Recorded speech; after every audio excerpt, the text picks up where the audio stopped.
Hey everyone, in today's video we are going to talk about the very hot topic in the recent years, period 9. If you're into Feng Shui, you might see the word period 9 in publicity, internet advertisement board, or even from your YouTube algorithm. This is not something very new, but I still have some clients asking about things related to period 9, and that's why I think it's worth making a video about this. According to Luo Shu, from 2024 we entered period 9. In the concept of Feng Shui, a full cycle spans over 180 years, which is further divided into 3 phases, the upper, middle, and lower periods, each lasting 60 years. Each period is then further subdivided into 3 smaller cycles known as luck period, each lasting 20 years. This concept corresponds with the alignment of the 9 planets in the solar system.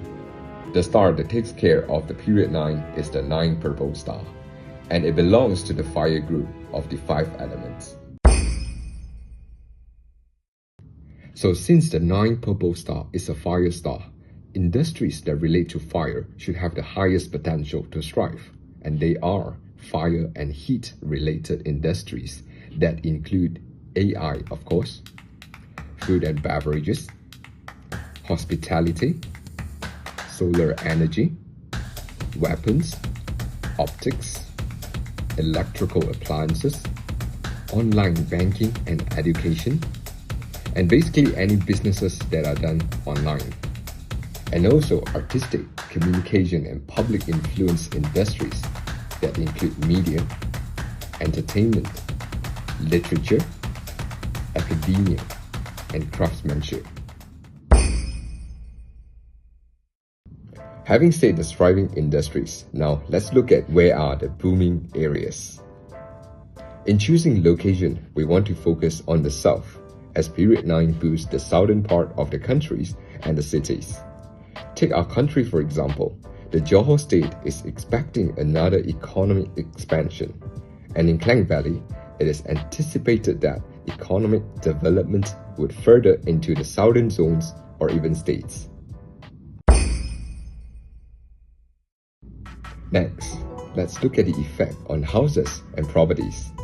As period 9 is also governed by the southern 9 purple stars, properties facing south will be your choice when purchasing houses or offices.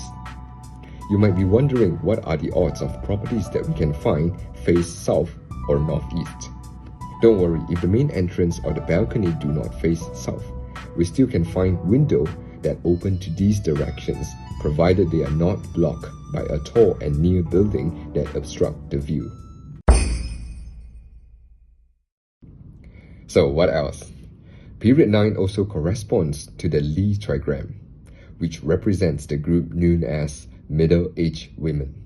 And therefore, the middle-aged women may play a significant role in holding the economic lifeline in these 20 years. Period 8, on the other hand, corresponds to the Gung trigram, which represents youth. So by looking back over the past 20 years, it is evident that young people have had more opportunities. As we enter period 9, we may feel that the world is no longer dominated by men. The chances of seeing female leaders, CEOs, or even presidents will be much higher. And apart from that, the empty space within the Lee trigram also signifies a growing demand for psychologists and pet companions, driven by the increasing need for emotional supports. Well, I hope you have better insight into what period 9 is by now. Thanks for watching this far. See you guys in the next video.